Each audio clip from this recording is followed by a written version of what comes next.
Welcome to another edition of Inside Swoop Scoop. I'm Leen. Hi Ospreys, and welcome to an international news update for Swoop in 90. I'm Leen here to give you the inside scoop on Inside Swoop.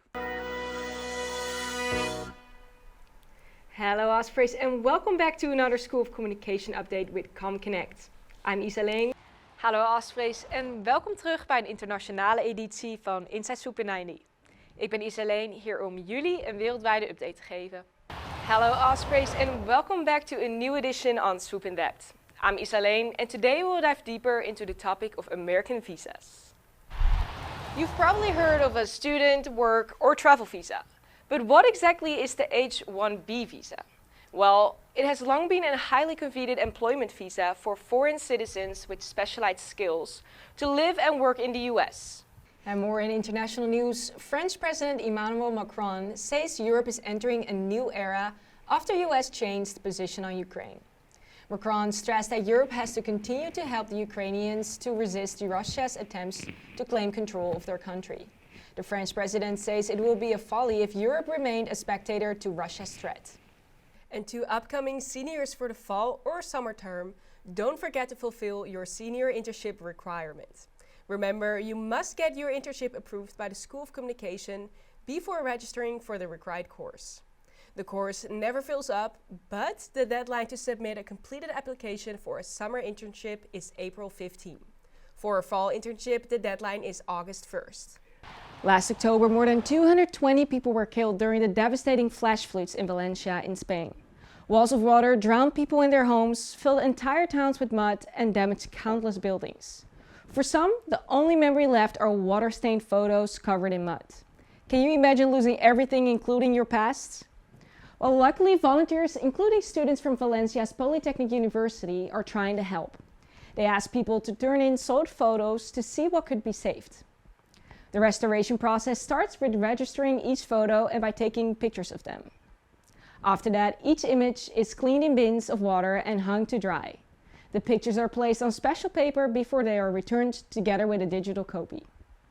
These are some of the photos after restoration. The photography students received 230,000 photos and 1,800 albums and want to get to every photo by the 1-year anniversary of the floods.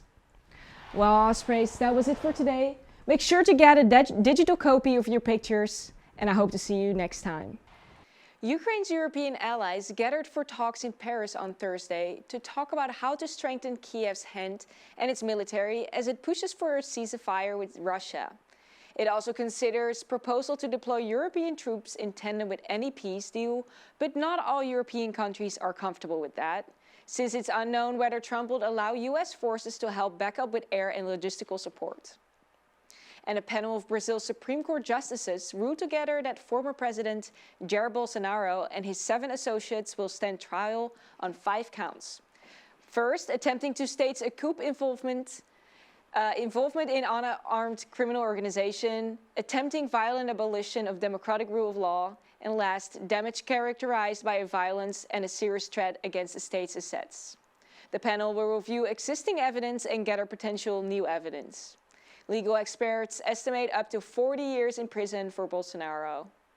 And last, since last Friday, multiple wildfires fueled by strong wind and dry weather have been taking over South Korea's southeastern region. It is the country's worst ever wildfire, which has killed 27 people, forced at least 37,000 others to flee their homes, and it destroyed more than 300 structures. For more information about a couple of popular destinations that are reopening, here's our reporter, Leen. Thanks guys. After a chilling hiatus and a tidal wave of closures, Walt Disney World's Blizzard Beach and Typhoon Lagoon are set to reopen for the first time since the COVID-19 pandemic began. Blizzard Beach will be open from May 21st through September 7th, and Typhoon Lagoon will open on May 1st. It will remain open for the rest of its scheduled season. As an added bonus this season, guests staying at Disney Resorts hotels can visit the water parks for free on their check-in date. Back to you guys in the studio. Hallo Ospreys en welkom terug bij een nieuwe editie van Swoop in 90. Ik ben Leen en vandaag geef ik jullie een wereldwijde update. De Amerikaanse overheid zal stoppen met het delen van luchtkwaliteitsgegevens die zijn verzameld via haar ambassades en consulaten. Dit werkt zorgen voor lokale deskundigen die zeggen dat de inspanningen nodig was om een wereldwijde luchtkwaliteit te monitoren en de volksgezondheid te verbeteren. De kwaliteitsdatabase van de WHO zal ook worden beïnvloed door de sluiting van het Amerikaanse programma. Aangezien stations te duur en complex zijn om te onderhouden, trekken veel arme landen de luchtkwaliteiten niet. Dit laat zien hoe afhankelijk deze landen zijn van de gegevens van de Amerikaanse ambassade. En donderdag zijn de leiders van de Europese Unie van plan noodbesprekingen te houden om hun militaire begrotingen te verhogen. De gesprekken nemen plaats nadat de Trump-administratie signaleerde dat Europa voor zijn eigen veiligheid moet zorgen en ook de hulp aan de Oekraïne opschort. Voorzitters van de Europese Commissie, Ursula von der Leyen, waarschuwden de 27 leiders van de EU dat Europa wordt geconfronteerd met een duidelijk en huidig gevaar op een schaal die geen van hen in hun volwassen leven heeft gezien. En als laatst, China is zijn jaarlijkse parlementaire zittingen gestart, waarin de prioriteiten van de regering voor het jaar worden beschreven. China stelt voor 2025 een economisch groeidoel van rond de 5%. Dit is in lijn met de afgelopen 2 jaar. Een ander doel is het bereiken van de technologische zelfstandigheid en een stijging van de defensiebegroting van 7,2%. The Jacksonville Jaguars have shadowing opportunity as part of National Girls and Women in Sports Day. The shadowing will take place the first week of June and the deadline to apply is February 26. To apply, you must submit your interest using Teamwork Online. An all-girls tournament, that is amazing. Well, in honor of International Women's Day, Swoop Scoop's show today is all done by all women. Yes, we could not do this show every week without our wonderful women interns and volunteers behind the scenes and on camera. Besides the shows, I got to work on a big project this semester. Ken really challenged me with a really cool subject, which was the NIL for international students here in America. It is a really complex issue, but it really got me out of my comfort zone. I got to talk to different athletes and people even from all the way to Tennessee and compliance. Ken has helped me a lot with this. He teaches me how to do podcasts and how to edit everything. And in the end, I wrote an article, which Jessica helped me publish in WordPress.